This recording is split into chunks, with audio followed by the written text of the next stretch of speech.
Hello, welcome back to another hair talk video. Today I am going to be sharing my top 10 hair care tips for color treated hair. These tips apply to everyone who color treats their hair. They're super easy and I think they are so essential if you want to keep your hair looking healthy, strong, and vibrant. So let's get into it. Tip number one is to use a sulfate-free shampoo. Or if you do not want to use a sulfate-free shampoo, at least use a shampoo that is targeted to color treated hair. Now, the strong detergent power that's in shampoos with sulfates can strip your hair of both the color and the moisture, which can make your color look dull and look dull fast. So at least looking for a shampoo that is sulfate free or a shampoo that has sulfate but has other ingredients in it that are meant to combat your color fading fast is a great option. Number two is deep conditioning is non-negotiable. Coloring your hair can make your hair strands dry out very fast, can strip all the natural oils. I personally find this every single time I color my hair. And right before I go to color my hair, I always have to remind myself, your hair is going to be very dry and very parched for a little while. So we need to go extra hard with the deep conditioning and the nourishing ingredients to combat that. So this is where you need to look for your conditioners and your hair masks that say nourishing, hydrating, color treated, keratin, marula oil, argan oil, shea butter, anything that intense moisture, intense shine. Look for all those buzzwords and keywords on the packaging for your conditioners and masks. And you need to be deep conditioning every single time you cleanse your hair. Do not skip. 5 minutes is not enough. I personally do 30, maybe 45, sometimes up to an hour when I deep condition my hair, and it makes such a difference in the health and the shine. Tip number three is to protect your hair from heat. Now, I'm a straight hair natural and I'm always heat styling my hair. So I'm using a combination of straighteners, blow dryers, sometimes curling irons. I absolutely love heat, but heat can zap your color and zap the moisture from your hair. So use it strategically. So every time you do choose to pick up a heated tool, please make sure to use a heat protectant spray or a serum. And if you can even find a product that has built-in UV protection, it's like sunscreen for your hair. Pick it up and use it.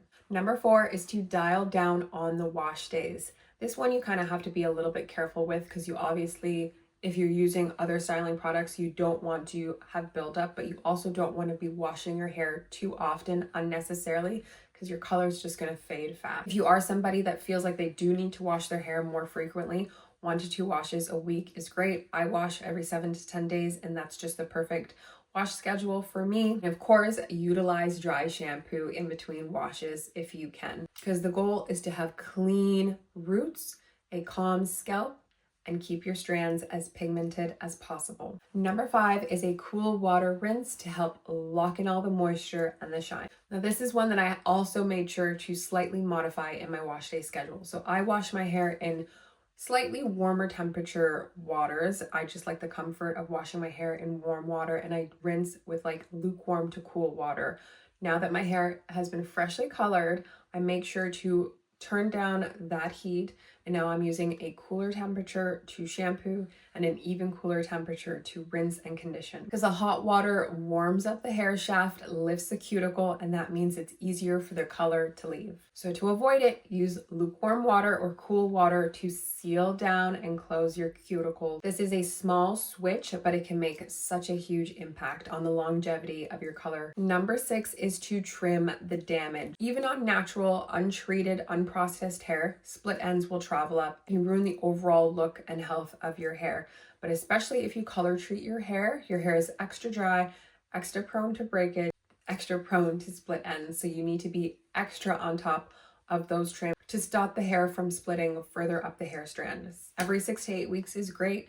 Even every 3 to 4 months, I find, is a great sweet spot for most people. So you don't feel like you're constantly cutting the hair that you're retaining, and especially if you're on a hair growth journey like we are on right now, still making sure to incorporate trims, very small, just dusting the ends to maintain the health of the hair, get rid of those ugly, crispy, broken ends. Number seven is to go easy on the styling. And by that, I mean easy with the manipulation.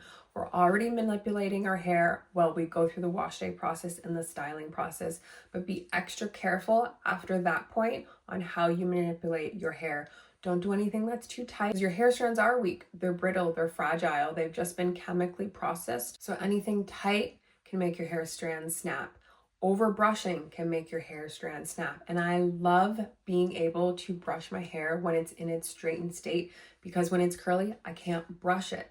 So at the end of the night, when I'm brushing my hair, I go extra slow, use lots of oil, lots of serum to make sure I'm doing what I can to make the strands sleek and smooth to prevent tangles and breakage. Like, we just want to baby our hair, be extra gentle, extra kind, extra loving to keep the integrity of the hair as strong as possible for as long as possible. And silk scrunchies may look a little bit youthful, but please do not sleep on using silk and satin hair tools and accessories. They make a huge difference. Number 8 is to invest in color safe products. Now, generic products are fine, okay? If your hair is not chemically processed, it's not color treated, for the most part, it's pretty healthy. You can kind of get away with using everyday products. But if you're somebody who chemically treats your hair or you color treat your hair, you have to pick your products with a little bit more intention.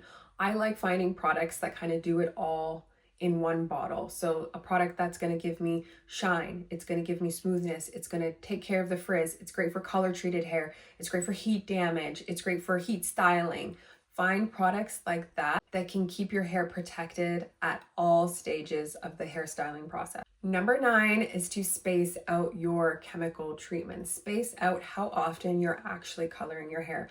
For most people I know, seeing their roots is infuriating. You love when your hair is freshly colored, top to bottom, or you have great highlights or whatever it is, and then you see your natural hair color start to peek through and you're like, oh my God, it's so ugly.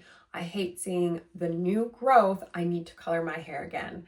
I personally try to pick a color that's close to my hair, or a color that I won't be frustrated to see the new hair growth. So I always do black or blue black. This time I did like a dark red velvet color, and it is growing out. It's grown out over a centimeter and I notice it, but I'm not upset with it. Oftentimes we get antsy when we see that new growth, and then we're constantly touching up the roots, touching up the roots. You're breaking the hair that's already been color treated, and then you're over processing the new growth when really you could stretch it out a little bit longer, just a little bit. Any type of chemical service that we do to our hair alters the internal structure of the hair strand, making it weaker, making it prone to damage and breakage and brittleness, making our scalp more susceptible to chemical burns. Also, I did want to mention this for people who like to do multiple chemical treatments. If you're somebody who likes to color your hair and perma relax your hair, do not do the two of them too close to one another.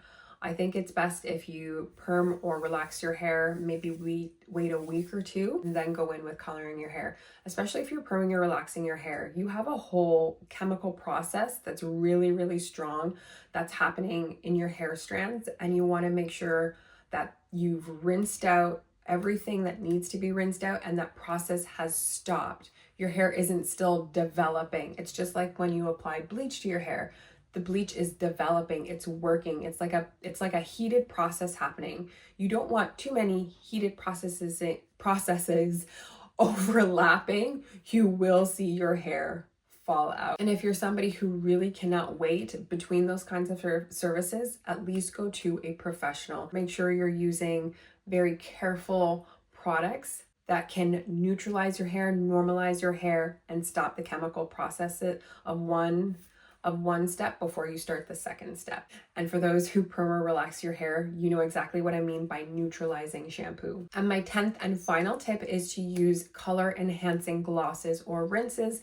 I think it's been almost 2 months now since I've colored my hair, and I'm finally ready to use a color enhancing rinse. It's one that I picked up when I purchased all my dye. It's by L'Oreal. I'm very excited to use it.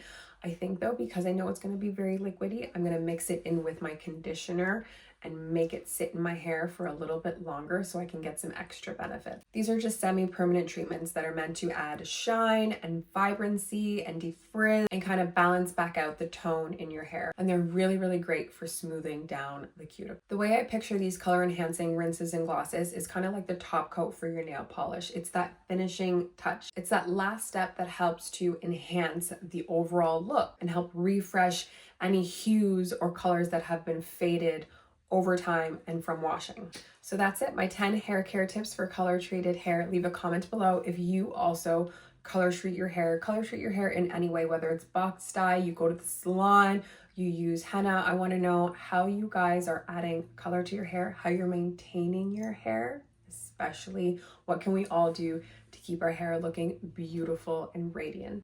Give this video a thumbs up if you enjoyed, and I will see you in another one. Peace out.